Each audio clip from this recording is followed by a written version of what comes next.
I'm in the middle of a pool cleaning project, so I'm going to use some of these to help me with that. This is a set of scrubbers from a company called ScrubIT.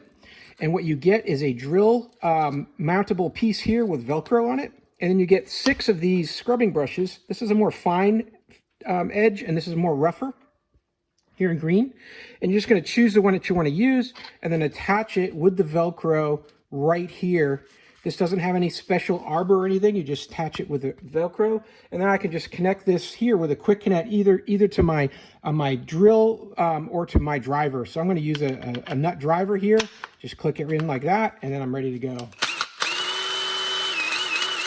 So very convenient, very easy to use, and real simple to swap out new bristle pads as they wear out, because they're designed to fall apart as they're cleaning, and just swap it out with the Velcro. So really happy with this. It's a pretty good product, very cost effective. You're going to make sure that you only go to 1200 or 12,000 RPM with these, so you're going to want to calibrate your drill accordingly.